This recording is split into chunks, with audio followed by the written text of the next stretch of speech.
সিলেটের সাদা পাথর থেকে পাথর লুটের ঘটনায় কোম্পানিগঞ্জের এক ইউপি চেয়ারম্যানকে আটক করেছে পুলিশ।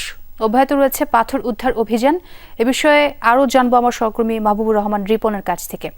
রিপন, অভিযানে কি পরিমাণ পাথর উদ্ধার করা গেল এবং লুটের ঘটনায় যারা জড়িত বাকিদের কি চিহ্নিত করা গেছে কিনা একটু জানাবেন আমাদের।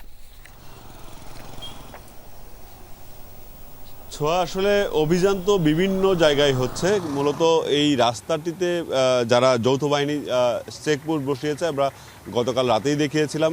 এই চেকপোস্টের মূল উদ্দেশ্য হচ্ছিল যে যারা ওই যে সকল সাদা পাথর সেখানে লুট হয়েছে সেই সকল সাদা পাথর যাতে ওই এলাকা থেকে বেরিয়ে যেতে না পারে। আপনি জানেন যে এর আগে জেলা প্রশাসনের একটি সমন্বয় সভায় সিদ্ধান্ত হয়েছে যে সকল পাথর লুট হয়েছে সেগুলো চিহ্নিত করতে হবে, যে সকল জায়গায় আছে সেখান থেকে উদ্ধার করে আবারও সাদা পাথরে প্রতিস্থাপনের একটি সিদ্ধান্ত হয়েছে।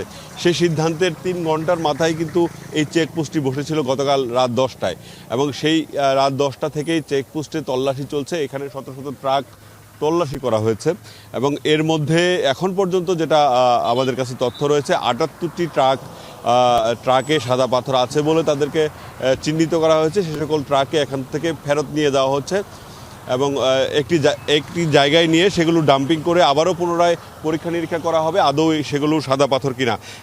এই 78টি ট্রাকে প্রায় 40,000 ঘনফুট পাথর রয়েছে বলে আমাদেরকে শ্রমিকরা জানিয়েছে। রিপন, অনেক ধন্যবাদ যোগ দেওয়ার জন্য।